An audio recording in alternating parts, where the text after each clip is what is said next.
यहाँ पर जो क्वेश्चन लिए गए हैं ये पिछले 10 वर्षों में जो सबसे अधिक बार रिपीट हुए हैं वही क्वेश्चन आज आपको यहाँ पर जो है सारे सॉल्व कराए जाएंगे। तो आप लोगों को यहाँ पर एक एक क्वेश्चन को ध्यान से देखकर तैयार करते जाना है, क्योंकि सभी के सभी क्वेश्चन जो है ये टॉप मोस्ट इंपॉर्टेंट है इस बार की बोर्ड परीक्षा के लिए। तो आपको कोई भी क्वेश्चन जो यहाँ पर स्किप नहीं करना है। सबसे पहले हम लोग बात करने वाले हैं वैद्युत आवेश तथा क्षेत्र, यानी कि इस चैप्टर के जितने भी क्वेश्चन हैं। देखिए यहाँ पर क्वेश्चन है कि वैद्युत क्षेत्र की तीव्रता की परिभाषा तथा इसका मात्रक लिखिए। वैद्युत क्षेत्र की तीव्रता की बात हुई है, तो वैद्युत क्षेत्र की तीव्रता को किससे लिखते हैं? ई से लिखते हैं। सूत्र क्या होता है? सूत्र होता है F/Q0, ये सूत्र होता है। अगर आपको ये सूत्र याद है तो फिर परिभाषा लिखने में कोई दिक्कत नहीं है। यहाँ पर जो है किसी भी वैद्युत क्षेत्र में जो है आरोपित जो बल होता है, और ये किस पर आरोपित होता है? एकांक धनात्मक परीक्षण आवेश।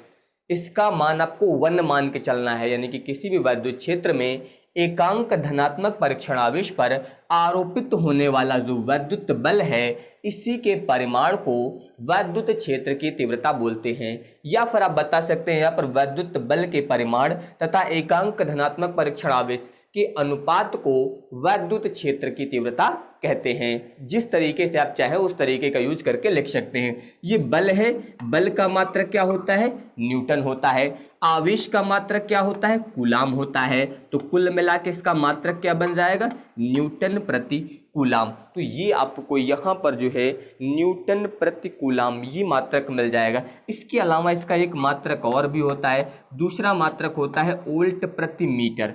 इस तरह से आप यहाँ पर ये मात्रक याद रखेंगे। यहाँ पर मैं क्वेश्चंस को इस तरीके से आपको बताऊंगा कि आपके जो है एक साथ साथ कई सारे क्वेश्चंस भी तैयार होते चलेंगे, ठीक है। तो यहाँ पर परिभाषा और मात्रक की बात हुई तो वही परिभाषा ध्यान दीजिए लिखी गई है। देखिए ये मैं आपके सामने लिखूंगा तो थोड़ा सा समय ज्यादा लगेगा, इसलिए परिभाषाएं पहले से नोट कर दी गई। मैं आपको डिटेल में समझाता चलूंगा, आप लोग ध्यान से देखते रहिए। तो सबसे पहले क्या बताया गया यहाँ पर कि किसी वैद्युत क्षेत्र में, ये आपको यहाँ पर जो है इसका आंसर दिया गया कि किसी वैद्युत क्षेत्र में रखे एकांक धनात्मक परीक्षण आवेश यानी कि Q0 पर आरोपित होने वाले वैद्युत बल यानी कि F के परिमाण को जो है वैद्युत क्षेत्र की तीव्रता यहाँ पर जो है कहते हैं। तो यही मैंने आपको बताया था, इस तरीके से आपको यहाँ पर ये दिया गया है। और इसे प्रदर्शित किससे करते हैं?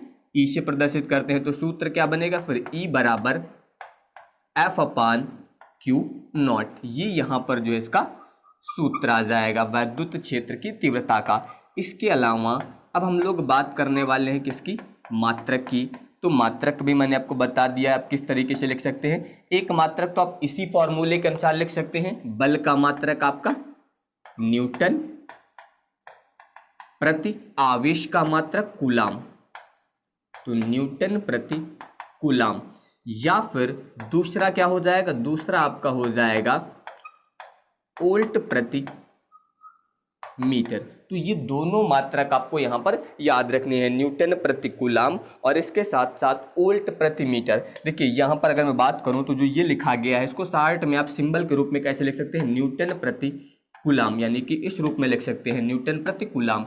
और इसकी बात करें तो वोल्ट प्रति मीटर। इस तरह से आप यहाँ पर जो है इसको प्रदर्शित कर सकते हैं। तो ये आपको याद रखना है। ये क्वेश्चन हो गया। इसके बाद देखिए अगला क्वेश्चन। अगला कह रहा है कि वैद्युत द्विध्रुव आघूर्ण से आप क्या समझते हैं? बहुत इंपॉर्टेंट क्वेश्चन है, बहुत ज्यादा पेपर में आपका पूछा जाता है। वैद्युत द्विध्रुव आघूर्ण, तो अगर हम लोग बात करें वैद्युत द्विध्रुव आघूर्ण की तो इसको हमेशा प्रदर्शित करते हैं स्मॉल p से। एक फॉर्मूला याद रखना है आपको, वैद्युत द्विध्रुव आघूर्ण को लिखते हैं p से। सूत्र होता है Q × 2L।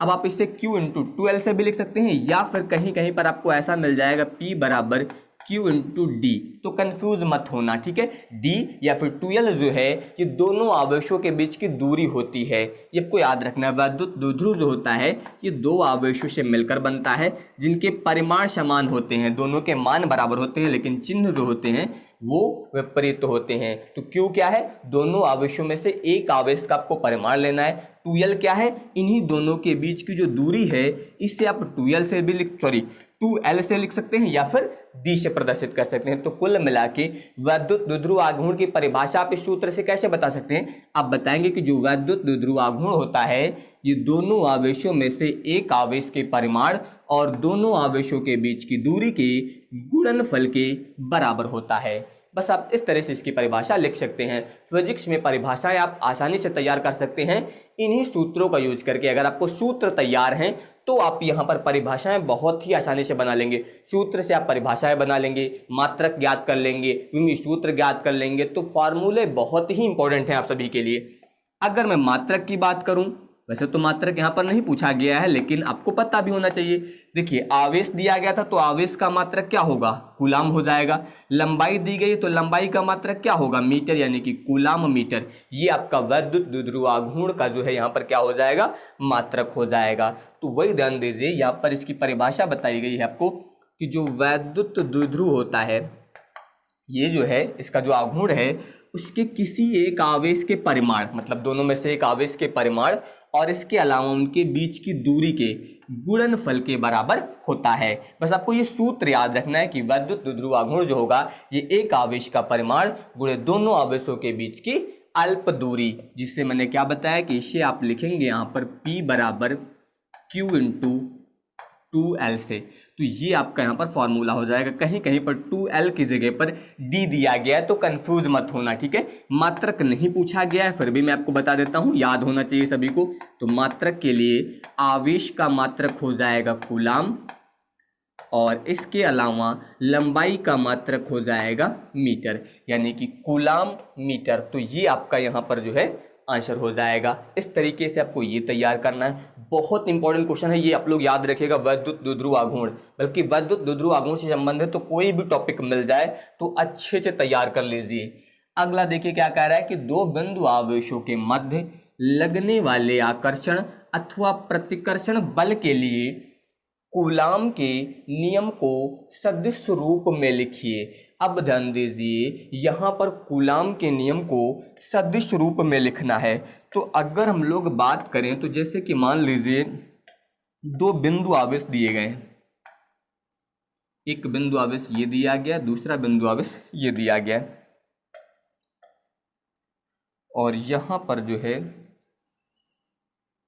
ये हो गया। तो अब अगर हम लोग मान लें कि ये जो बिंदु आवेश है आपका Q1 है और ये आपका क्या है, Q2 है, तो जब दोनों आवेश आपके क्या होंगे, यहाँ पर दोनों आवेश पॉजिटिव होंगे तो जो बल कार्य करेगा वो प्रतिकर्षण बल लगेगा, यानी कि इसमें बाहर की ओर बल लगेगा। ये आपका होगा F12 का मतलब Q1 के कारण Q2 पर बल, ठीक है। इसके अलावा F21 मतलब यहाँ पर Q2 के कारण Q1 पर बल, ठीक है। इस तरह से दोनों आवेशों के कारण यहाँ पर बल दिया गया है, तो ये आप लोग याद रखिएगा, ठीक है।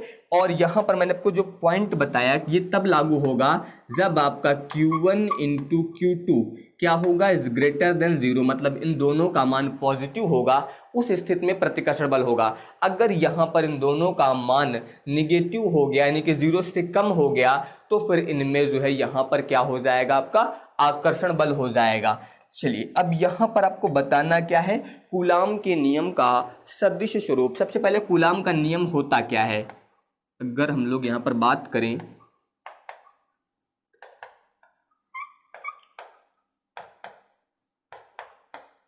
कूलाम का नियम, वैसे तो इसकी परिभाषा भी आपको याद होनी चाहिए।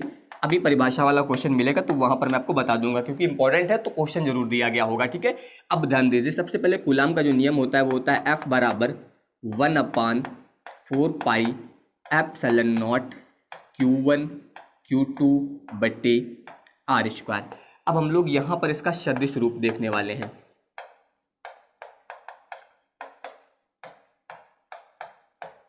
तो अगर यहाँ पर हम लोग सदिश स्वरूप की बात करें तो इससे चाहे तो आप F21 करके लिख दीजिए या फिर F12 भी ज्ञात कर सकते हैं, कोई भी एक बल लिख सकते हैं। तो ये हो जाएगा 1/4 pi epsilon not Q1 Q2 बटे R², और इनटू में हो जाएगा आपका R², ठीक है। चाहे तो R21 भी लिख सकते हैं। तो ये जो होगा इसका सदिश रूप कहलाएगा, ये आप लोग याद रखिएगा। ये जो है यहाँ पर इसका सदिश रूप होगा, चाहे तो आप 1-2 करके भी यहाँ पर लिख सकते थे। तो कुल मिला के यहाँ पर सदिश रूप की बात हुई है, तो इस तरीके से आप इसका सदिश रूप जो है वो लिखेंगे। इसके बाद देखिए, अब यहाँ पर कह रहा है कि आवेशों के मध्य लगने वाले वैद्युत बल की सहायता से वैद्युतशीलता का विमीय समीकरण लिखिए। यहाँ पर जो है आपको वैद्युतशीलता का विमीय समीकरण मतलब विमीय सूत्र ज्ञात करना है। किसकी सहायता से? वैद्युत बल की सहायता से। किसके? आवेशों के मध्य लगने वाले वैद्युत बल की सहायता से आपको यहाँ पर जो है क्या ज्ञात करना है। तो देखिए सूत्र क्या होता है, F बराबर अभी मैंने आपको बताया था 1/4 pi epsilon not Q1 Q2 बट्टे R स्क्वायर। ये मैंने आप सभी को अभी बताया है, ठीक है। तो इस तरीके से कुल मिला के यहाँ पर आप लिख सकते हैं। तो अगर हम लोग बात करें यहाँ से किसका मात्रक यानी कि विमीय सूत्र ज्ञात करना है एप्सिलॉन नॉट का, ये आपकी होती है वैद्युतशीलता। तो अगर आप इसका मात्रक ज्ञात करेंगे तो यहाँ पर कितना है Q1 Q2 बट्टे में आ जाइए यहाँ पर कितना है आपका 4 पाई, आपका F इधर आ जाएगा तो F हो जाएगा और ये हो जाएगा R स्क्वायर। अब आपको यहाँ पर जो है एप्सिलॉन नॉट का विमीय सूत्र बताना है। तो विमीय सूत्र के लिए ध्यान दीजिए क्योंकि यहाँ पर इसका प्रयोग करके बताया गया है, इसकी सहायता से ज्ञात करिए। अगर सहायता नहीं बोल रहा है तो फिर आप डायरेक्ट भी लिख सकते हैं अगर आपको याद है तो, ठीक है। बाकी आप चाहे तो ज्ञात भी कर सकते हैं। देखिए Q मतलब आवेश, आवेश का विमीय सूत्र क्या होता है A T। दूसरा ध्यान दीजिए Q2 भी आवेश है तो इसका विमीय सूत्र A T इतना हो जाएगा। बट्टे में ध्यान दीजिए 4 पाई, ये आपका नियतांक है, विमाहीन राशि है, इसका कोई नियतांक नहीं होगा, ठीक है। F बल की बात करें तो यहाँ पर हो जाएगा आपका M L T की पावर -2, ये बल का विमीय सूत्र हो जाएगा। दूरी के लिए यूज करते हैं L स्क्वायर। अब इसी को आपको सही करके लिख देना है। सबसे पहले M लिखना है तो M आपका ऊपर जाएगा तो ये हो जाएगा M की पावर -1। फिर L ध्यान दीजिए ये स्क्वायर और ये वाला मिलके बनेगा L क्यूब, L क्यूब ऊपर जाएगा तो L की पावर कितना हो जाएगा -3 इतना हुआ। फिर T ध्यान दीजिए यहाँ पर कितना होगा T की पावर 2, दोनों का गुणा करेंगे तो ये ऊपर जाएगा तो प्लस में जाएगा तो 2 और 2 मिलके कितना हो जाएगा T की पावर 4 इतना हुआ।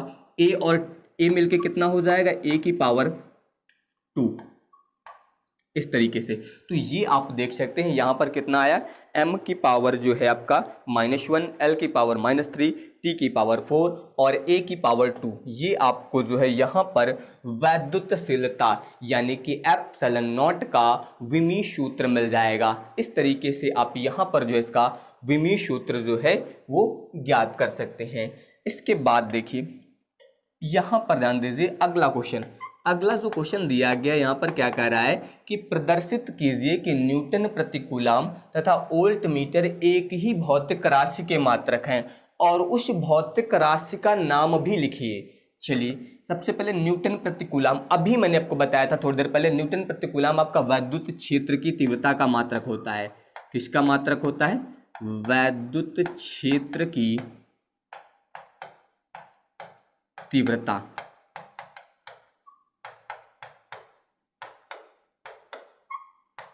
तो कुल मिला के उस भौतिक राशि के नाम की बात करें तो उस भौतिक राशि का नाम क्या है? वैद्युत क्षेत्र की तीव्रता। इसका मात्रक आपको यहाँ पर ये दिया गया है। पहले तो भौतिक राशि की बात हुई, अब देखिए यहाँ पर आपको दिया क्या गया है? न्यूटन प्रति कूलाम, न्यूटन प्रति कूलाम। अब ध्यान दीजिए यहाँ पर अगर हम लोग बात करें न्यूटन प्रति कूलाम की तो इसको ऐसा लिखिए आप, न्यूटन बट्टे कूलाम, ऐसा लिख सकते हैं। अब इसमें हम लोग यहाँ पर करेंगे क्या, यहाँ पर जो है इसमें हम लोग गुणा करने वाले हैं मीटर से। यहाँ पर मीटर से गुणा कर दीजिए और यहाँ पर भी आप क्या करिए, मीटर से गुणा कर दीजिए इस तरह से।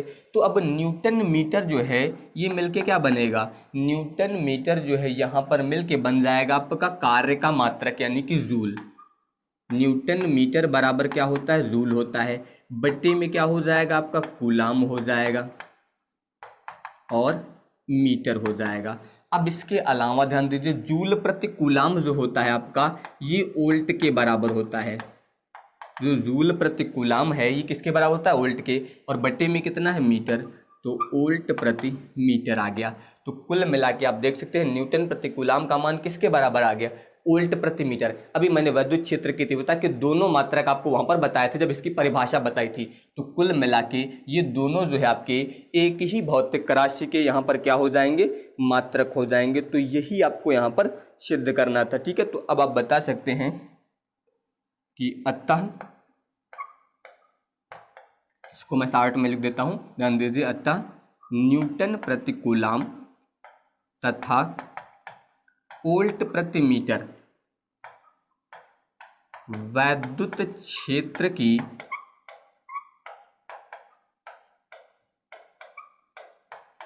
तीव्रता के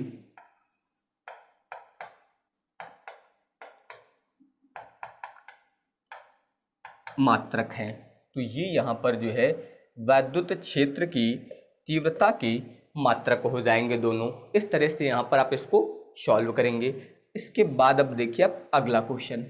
अगला क्वेश्चन कह रहा है कि स्थिर वैद्युतिकी में गॉस के नियम का उल्लेख कीजिए। ये तो आप सभी को रटा हुआ होगा कि यहाँ पर जो वैद्युत फ्लक्स होता है जिसे हम लोग फाई ई से प्रदर्शित करते हैं, इसका मान Q इंटू 1/ε0 गुना होता है। मतलब किसी भी बंद पृष्ठ के अंदर, किसी भी बंद पृष्ठ के अंदर उपस्थित जो आवेश होता है, ठीक है, आप बता सकते हैं कि किसी बंद पृष्ठ या फिर किसी गॉसीय पृष्ठ से बद्ध जो वैद्युत फ्लक्स होगा, इस वैद्युत फ्लक्स का मान इसके अंदर उपस्थित आवेश का 1/ε0 गुना होता है। इस तरह से आप यहाँ पर जो है इसके कथन यानी कि यहाँ पर गॉस के नियम को लिख सकते हैं। बाकी जो डेरिवेशन वाला आपका सेक्शन दिया गया है वहाँ पर मैंने पूरा इसका निगमन जो है वो आपको कंप्लीट करा दिया है, वहाँ पर आपको इसका निगमन भी मिल जाएगा। अभी आपको केवल इस कथन को यानी कि इसकी परिभाषा को कुल मिला के ये नियम लिखना है बस,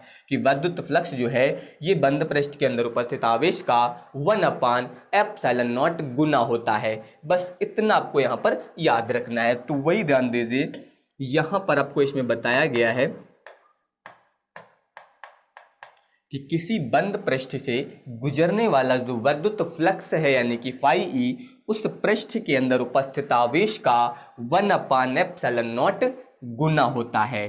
कुल मिला के इसको आप लिख सकते हैं कि फाई ई बराबर Q इंटू 1/ε0। इस तरीके से आप यहाँ पर जो है इसको लिख सकते हैं। तो ये हो जाएगा आपका गॉस प्रमेय या फिर बोल सकते हैं गॉस का नियम। इस तरीके से आप यहाँ पर लिख सकते हैं, जहाँ पर आपको इसके बारे में अभी मैंने बताया कि ये जो है निर्वात की विद्युतशीलता होती है। पेपर में ये जरूर कोशिश करिएगा कि जो भी प्रतीक चिन्ह यूज होते हैं, जो भी सिंबल यूज होते हैं, उनके बारे में जरूर बताएं आप, ठीक है। निर्वात की वैद्युतशीलता,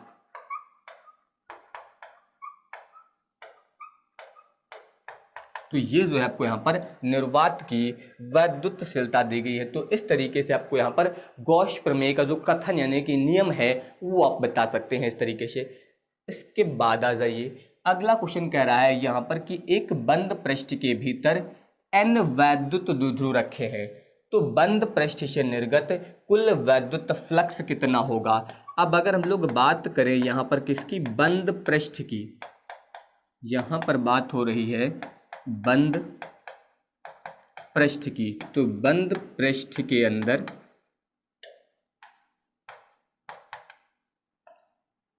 Q बराबर 0, मतलब बंद पृष्ठ के अंदर आवेश जो होता है वो आपका 0 होता है। और अगर आवेश 0 होता है तो फाई ई बराबर क्या होता है, Q/ε0, मतलब इसके अनुसार जो फाई ई होगा ये क्या हो जाएगा, फिर 0 हो जाएगा, क्योंकि आवेश जब 0 है तो वैद्युत फ्लक्स का मान भी कितना हो जाएगा, 0 हो जाएगा। तो कुल मिला के बंद पृष्ठ के अंदर वैद्युत फ्लक्स का मान 0 होता है।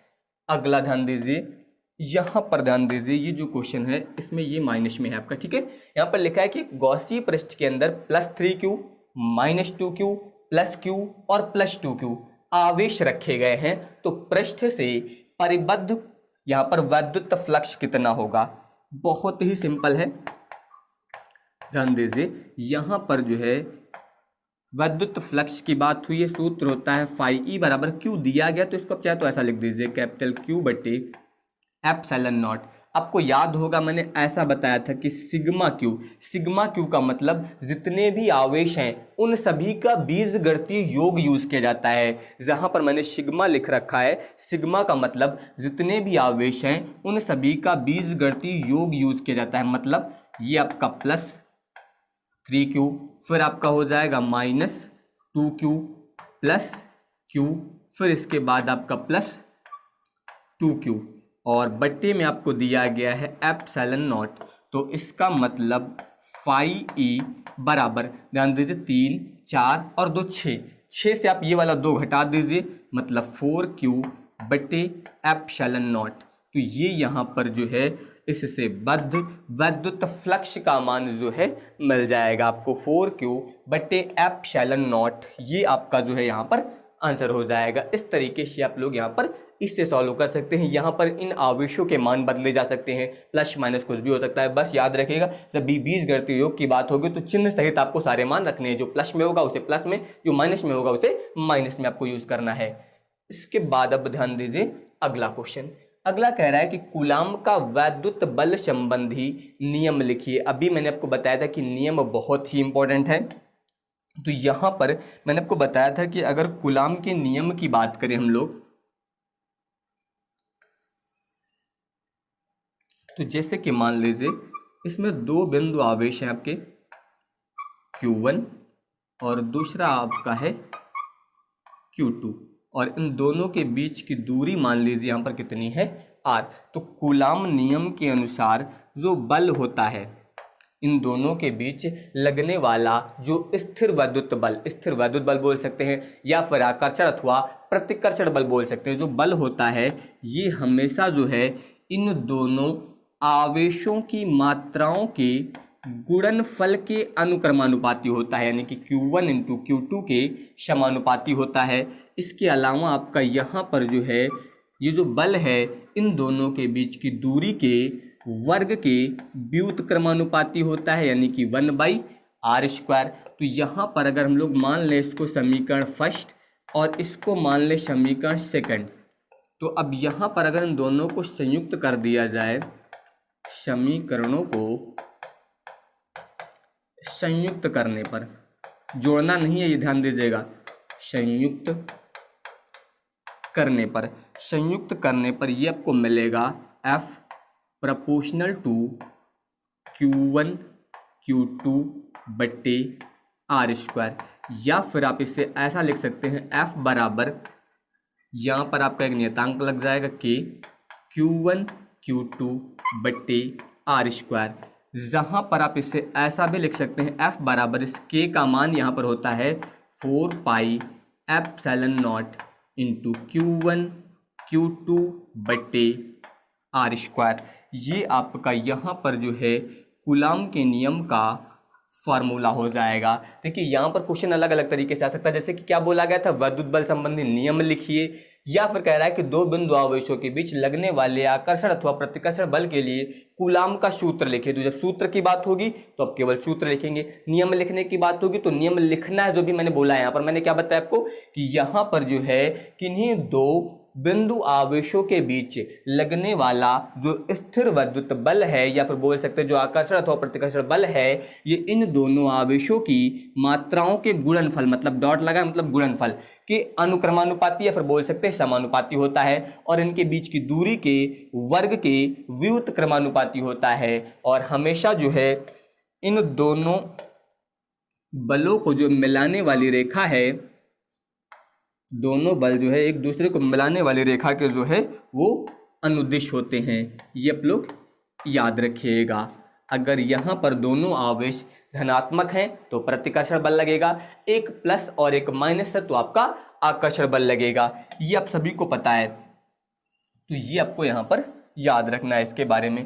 तो वही ध्यान दीजिए, यहाँ पर जो मैंने अभी आपको बताया वही यहाँ पर लिखा गया है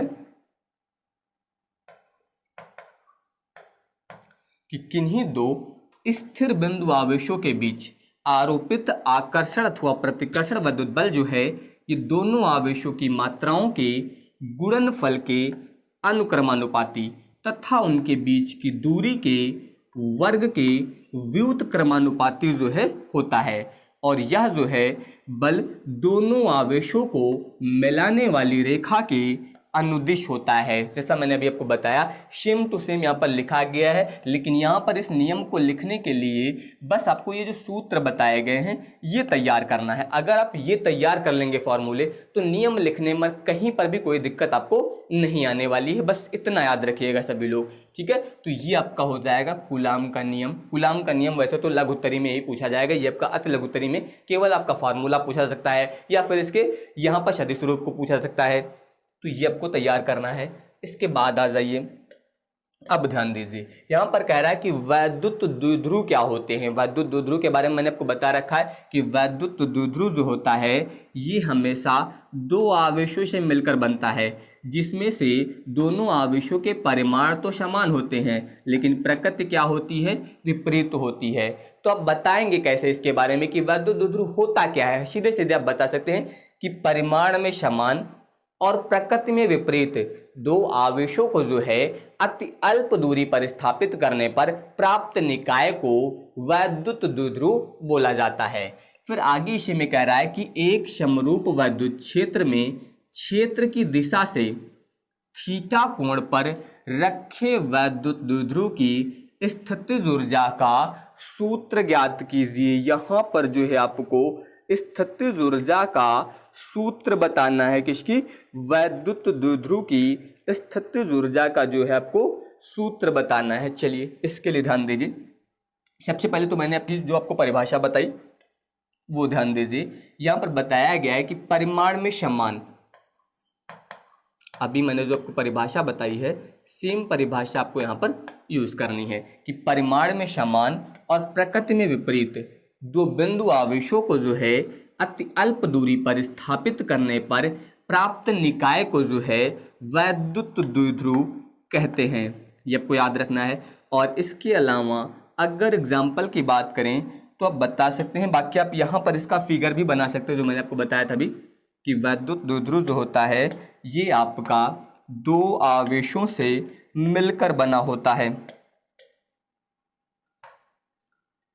इस तरह से आप बता सकते हैं। यहाँ पर जो है Q और Q, एक आपका प्लस एक आपका माइनस होगा, ठीक है।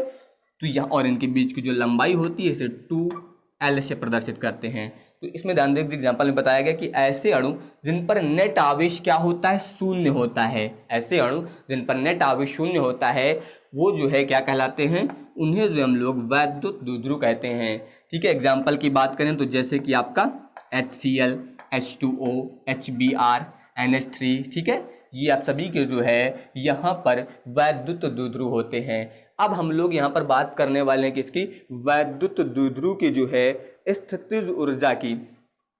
तो अब ध्यान दीजिए, वैद्युत द्विध्रुव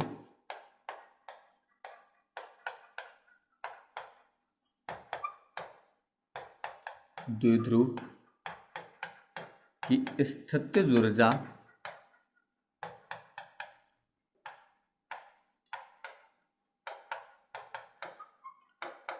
ऊर्जा का सूत्र। देखिए किया गया कार्य जो होता है यही आपका ऊर्जा के बराबर होता है। सूत्र होता है PE cos θ1 माइनस cos θ2। चाहे तो आप इसे W से लिख दीजिए या फिर U से भी लिख सकते हैं। इस तरीके से आपको यहाँ पर ये जो है याद रखना है, ठीक है। अब यहाँ पर ध्यान दीजिए, मान लीजिए कि यदि θ1 बराबर, यहाँ पर हम लोग मान लेते हैं θ1 का मान जो है वो 0 डिग्री आप मान लीजिए, ठीक है। या फिर मान लीजिए यहाँ पर जो है इसको हम लोग मान लेते हैं 90 डिग्री, इसको 90 डिग्री से घुमाया जा रहा है, ठीक है। तो θ1 आपका 90 डिग्री है और θ2 का मान क्या है, थीटा। तो फिर यहाँ पर जो ये फॉर्मूला बनेगा U बराबर PE cos θ1 का मान 90 डिग्री रखेंगे आप, फिर माइनस cos θ2 का मान आप क्या रखेंगे, थीटा। इस तरह से तो अब ध्यान दीजिए, अब ये बन जाएगा आपका U बराबर PE। देखिए cos 90 का मान तो 0 हो जाएगा और ये आपका आएगा माइनस cos थीटा, तो इसको आप लिख सकते हैं माइनस cos थीटा। तो जब 90 डिग्री से घुमाया जाएगा तो उस समय यहाँ पर स्थितिज ऊर्जा का सूत्र आएगा PE cos थीटा। तो ये आप लोग याद रखिएगा। इस तरीके से आप यहाँ पर जो है वैद्युत द्विध्रुव की स्थितिज ऊर्जा का सूत्र ज्ञात कर सकते हैं। वैद्युत द्विध्रुव होता क्या है ये आपने देखा, और इसकी स्थितिज ऊर्जा कैसे ज्ञात की जाती है वो भी आपने यहाँ पर समझा। अब इसके बाद देखिए वैद्युत फ्लक्स से क्या तात्पर्य है, किसकी बात हो रही है, वैद्युत फ्लक्स। वैद्युत फ्लक्स को लिखते किससे हैं, फाई ई से लिखते हैं, ये आप सभी को पता है। इससे क्या तात्पर्य है, आप सभी को पता है कि किसी भी बंद पृष्ठ से, मान लीजिए एक बंद पृष्ठ दिया गया और इस बंद पृष्ठ से गुजरने वाली जो वैद्युत बल रेखाएं होती हैं, इन्हीं वैद्युत बल रेखाओं की संख्या को इस पृष्ठ से बद्ध वैद्युत फ्लक्स बोला जाता है। क्या बताएंगे आप कि किसी बंद पृष्ठ से बद्ध या फिर किसी बंद पृष्ठ से गुजरने वाली समस्त वैद्युत बल रेखाओं की संख्या को उस पृष्ठ से बद्ध वैद्युत फ्लक्स कहते हैं और इसे फाई ई से प्रदर्शित करते हैं। इसका सूत्र भी देना है आपको यहाँ पर। तो सबसे पहले ध्यान दीजिए, यहाँ पर इसकी परिभाषा आपको बताई गई है।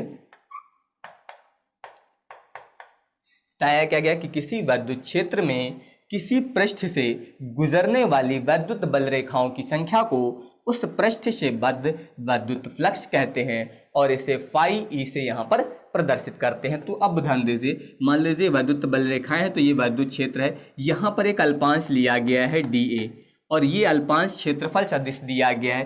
तो क्षेत्रफल सदिश और ई के बीच का कोण मान लीजिए कितना है, थीटा। यहाँ पर ध्यान दीजिए, हम लोग लिखेंगे कि यदि ई और DA के बीच का कोण थीटा है तो अगर इनके बीच का कोण क्या है, थीटा है, तो इस समय यहाँ पर ध्यान दीजिए फाई ई बराबर हो जाएगा आपका ई DA और ये दोनों आपके जो है सदिश राशि है, तो इसे आप ऐसा भी लिख सकते हैं E डॉट DA। अब अगर मैं बात करूं तो E डॉट DA को आप कैसा लिख सकते हैं, इसको ऐसा लिख सकते हैं E DA cos थीटा। ये तो आप सभी को पता है ना। यहाँ पर जो है अदिश गुणन वाला नियम लगता है, A डॉट B बराबर होता है AB, बीच का कोण cos थीटा। तो इस तरह से आप लिख सकते हैं। और आपको ये भी पता है कि जो फाई ई होता है ये आपका बराबर होता है सरफेस इंटीग्रेशन, इस तरह से लिख सकते हैं E DA cos थीटा, जहाँ पर आपका जो फाई ई है ये कितना बन जाएगा, E cos थीटा बाहर हो जाएगा, यहाँ पर कितना बचेगा DA, और जब यहाँ पर इसका क्षेत्रफल निकालेंगे तो आपको ये मिल जाएगा A। तो कुल मिला के फाई ई बराबर आप लिख सकते हैं E, यहाँ से इसका मान आ जाएगा A और आगे आपको दिया गया है cos थीटा। तो ये आपको यहाँ पर जो है वैद्युत फ्लक्स का सूत्र मिल जाएगा। इस तरीके से आप यहाँ पर जो है वैद्युत फ्लक्स को परिभाषित कर सकते हैं और इसके साथ ही यहाँ पर जो है आप वैद्युत फ्लक्स की परिभाषा के साथ साथ जो है इसका मात्रक भी जो है आप यहाँ पर लिख सकते हैं। तो ये आप सभी लोग याद रखिएगा। देखिए मात्रक तो आप इस सूत्र की सहायता से ज्ञात कर सकते हैं। आपको E दिया गया है, A दिया गया है। E का मात्रक अभी मैंने आपको बताया था न्यूटन प्रति कूलम, क्षेत्रफल का मात्रक आप जानते हैं मीटर स्क्वायर। तो यहाँ पर इन दोनों की सहायता से आप इसका मात्रक भी ज्ञात कर सकते हैं।